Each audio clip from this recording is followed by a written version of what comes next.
Hello संग माने मकर माने ए बौला माने आमे बुलु बुलु ए उद्यान को पहुंची सारिचिलो सखी अपा उद्यान देखिबाकू भारी सुंदर देखा जाउची ए सखी ए उद्यान रे नाना जाति प्रकार फुला फुटिचिलो ए सेई पटकू देखम केमिति से सेपति फुल गुड़ाक पेंता पेंता होई फुटिची आउ जानी चल ए पागल भर गुड़ाक ताकू खुंपी खुंपी सब रस खाई जाउची ए सखी सखीलो सकाल सूरज देखी हसे धराणी हसी हसी लुची जाए आकाश चांदनी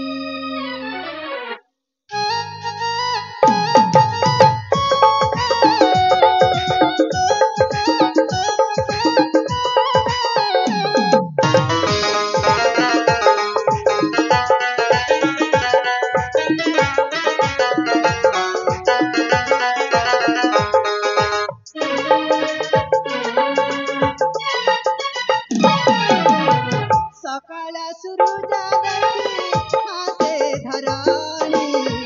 हसी हसी लुची जाए आकाशे चांदनी सकाळ सूरज देखी हासे धराणी हसी हसी लुची जाए आकाशे चांदनी सही हसारे खुशी रे सही हसारे खुशी रे सही हसारे खुशी रे उद्यान मध्यारे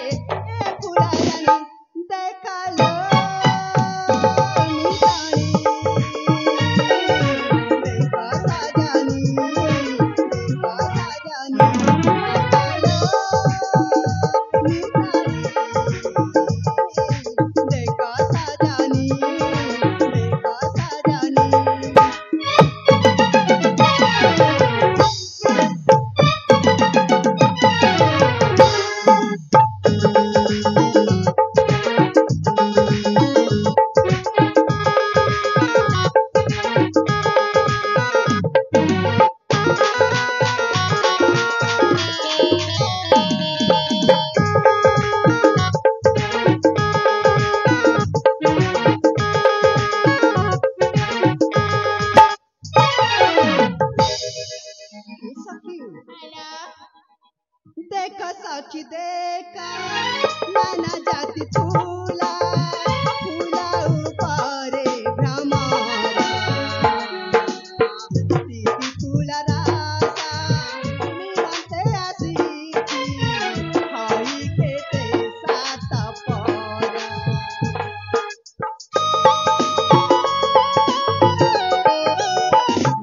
देखा साक्षी देखा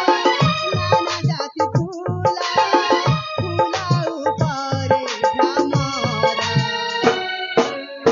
प्रीति फूला रासा निमंते आसीची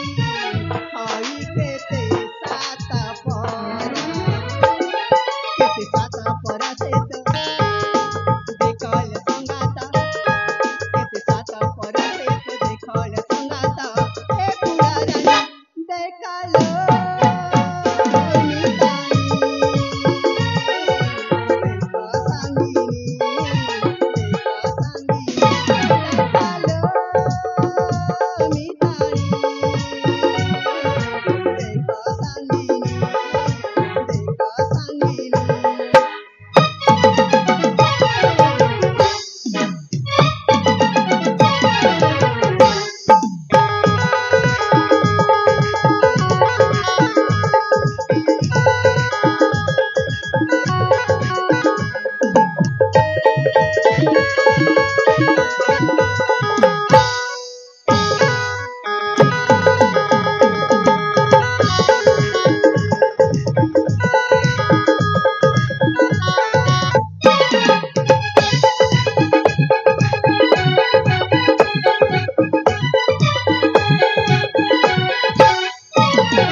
ए संग माने ସତରେ ଏ ଉଦ୍ୟାନ ଦେଖିବାକୁ ଭାରି ସୁନ୍ଦର ଲୋ। ସତରେ ଏ ଅପା ଏ ହଁ ଆମେ କିଛି କହିବାକୁ ଚାହୁଁଛୁ ମା। ଓହୋ କିଛି କହିବାକୁ ଚାହୁଁଛ? ହାଲୋ ଆଚ୍ଛା ଏ ଅପା ହଁ ଏ ଯେ ମା କହି ଯା তুই कही जालो हो चगली नाही भुला मान के। अच्छा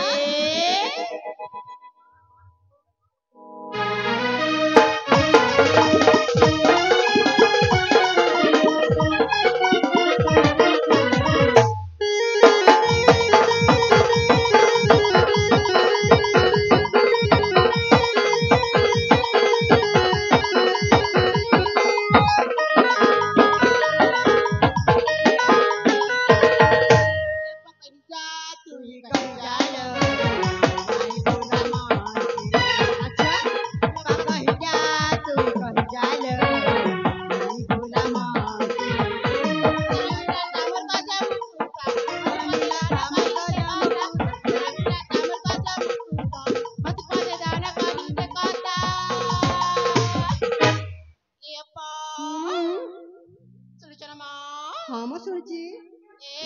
हाँ मांदेलू घायचा हाते नाही भुला मान के। कही जा तू कही जालो नाही भुला मान के।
चगली माने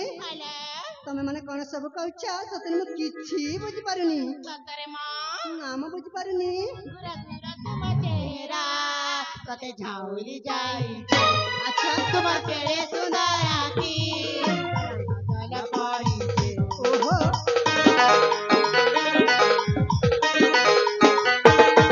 गुरा गुरा तुम चेहरा कते झाउली जाई तुम केड़े सुंदर आखी गल पड़ी छे। मांदेलू घायचा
ए चगली हलप सेटिक तमक चगली कथा ए सांगमाने हल ए मकर माने आसले आसा आमे माने ए उद्यानरे गोटिए खेल खेलिबाल हल ए सखी हलप कि खेल खेलिबा जानिचा ए अप्पा पुची खेल खेलिबला कुछ खेल खेलिबा हामा सत कहचना हाँ ए सांगमाने अप्पा खेलरी माती जिबा आमे माने हल ए सखी अप्पा आशा आशा में खेलिबा खेला मकर बौला साकी साकी आमे होइन मेला मकर बौला ए सखी आशा आशा में खेलिबा खेला मकर बौला साकी साकी आमे होइन मेला मकर बौला तू भी कुंवारी मुँह भी कुंवारी कौची परिकुला देखल बौला संगत डाकी धरण कुला बौला ए मकरा आशा आशा में खेलिबा खेला मकरा बौला सखी सखी आमे होइन मेला मकरा बौला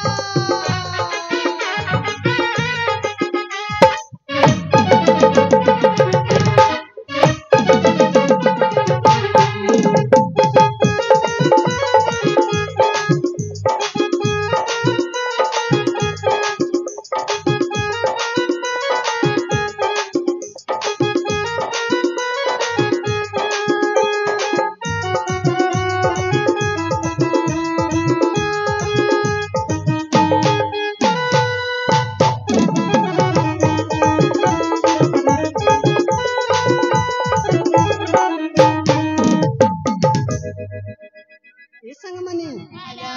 बौला माने लता गहळा रे आमे खेली बालो दोली आचाल सांगाते आमे खेली लुचा काली आता सारी दाटुआची येई तुला गाणी साथी होई खेली बाकू मप्रिया कादानी तू भी कुंवारी मुँह भी कुंवारी कौचे फुलरानी देखल बौला संगत डाकुची धरण कुला बौला ए मकरा आशा में खेलिबा खेला मकर बौला साकी साकी आमे होइन मेला मकर बौला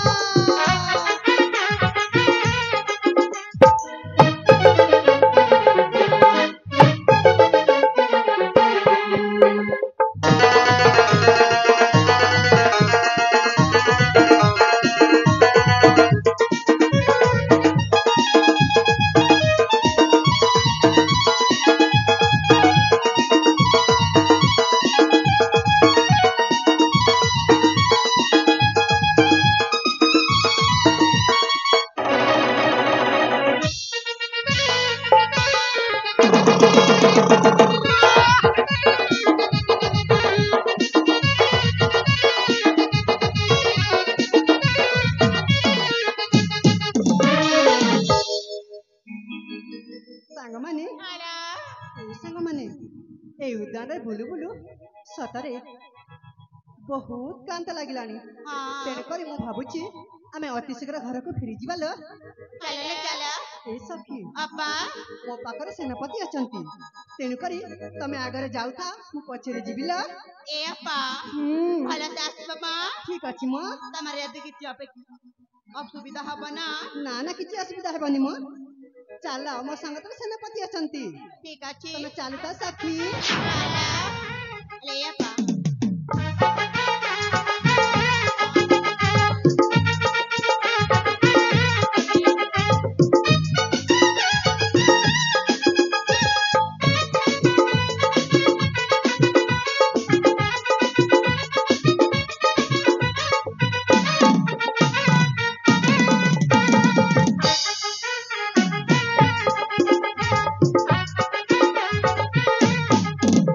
सेनापति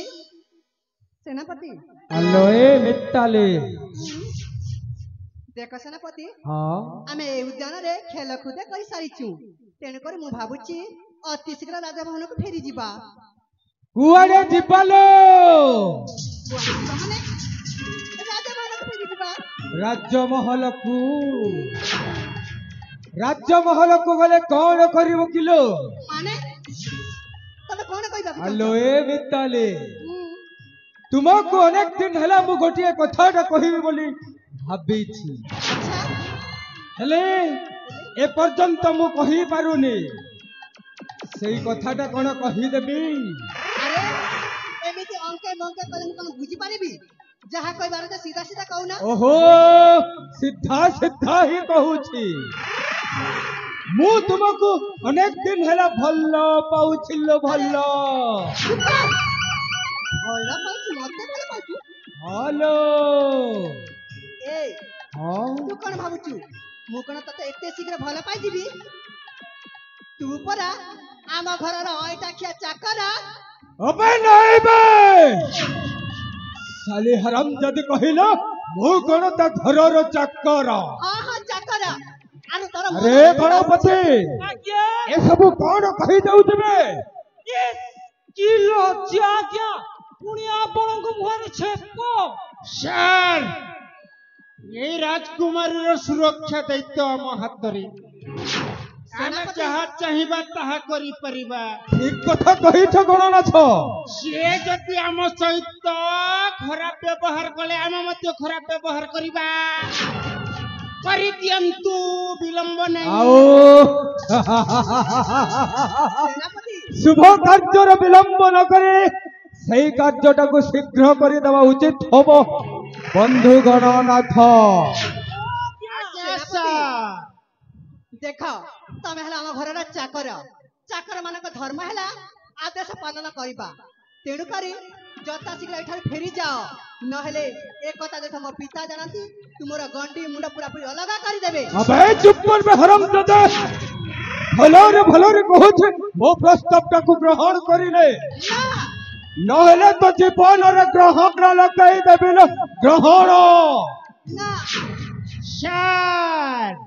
ଗଣନାଥ ଜିପିସି କହିଲା ନହେଲେ ଦର୍ପଣରେ କାଚରେ ଯେମିତି ଗୋଟିଏ ରେଖା ଟାଣି ଦିଆଯାଏ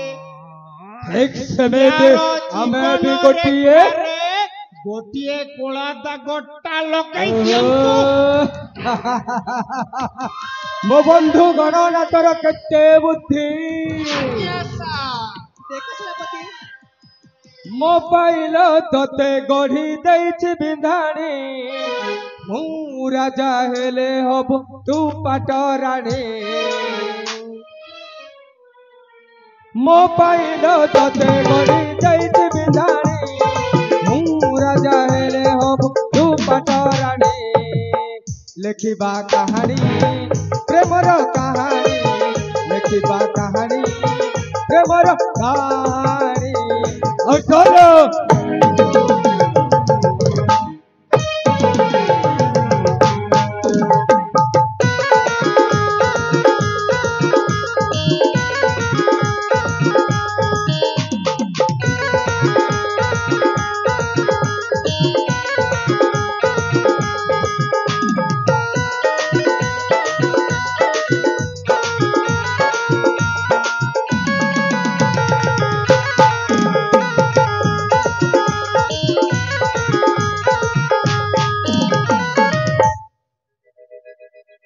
नीला आकाश चंद्रमा पवन तो सुषमा नीला आकाश चंद्रमा पवन तो सुषमा तोरू परे नाई सीमा तोरी नुहे रमाऊ मनाऊ करना गो सुनारी करना गो सुनारी मु राजा हेले हब तू पाटराणी लेखिबा कहानी प्रेमर कहानी लेखिबा कहानी प्रेमर कहानी लो मिताले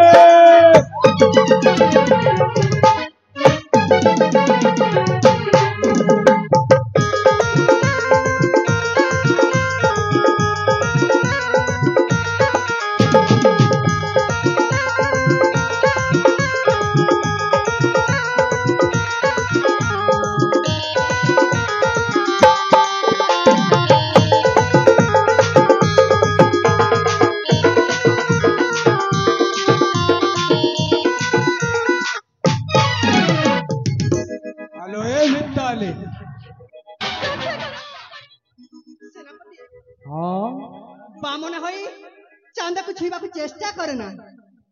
ଛୁଇଁଲେ ଯଦି ତ ହାତ ପୁରା ଜଲି ପରି ପାଉସ ହୋଇଯିବ। ତେଣୁକରି ଯଥା ଶୀଘ୍ର ଏଠାରୁ ଚାଲିଯା। हेलो ए भलरे कहूची तू जमारू बुझुनु लो तेणु तोते मो भाषार बुझेइबाकू हबलो। ନା हेलो ए बंधु गणनाथ एटाकू जोर जबरदस्ती करे बलात्कार करीबा। ଆଜ୍ଞା କାମଟା ଆରମ୍ଭ କରନ୍ତୁ ଆମେ ରେଡି। ନା ନା ନା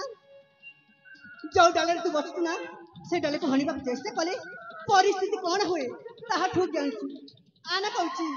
ଯଥା ଶୀଘ୍ର अबे चुप पर मत से गीता ज्ञान सुनाना।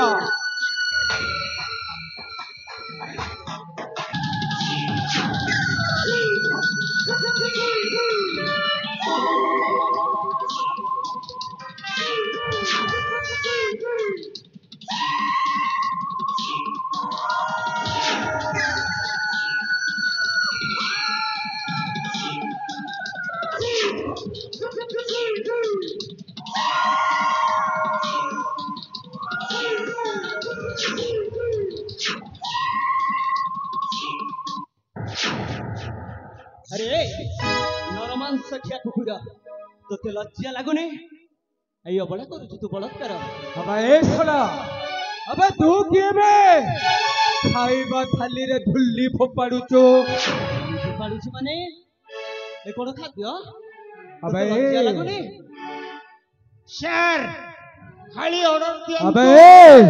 देहर थाए जदि शक्ति ताले हेई जाऊ शक्तिर परीक्षा आउ तापरे सेई राजकुमारी मिताली तोर ଏ, ତୋ ପୁଣି ମୋ ସହିତ ଶକ୍ତିର ପରୀକ୍ଷା କରିବୁ? अबे ଠିକ ଅଛି ତାହେଲେ ଉଠା।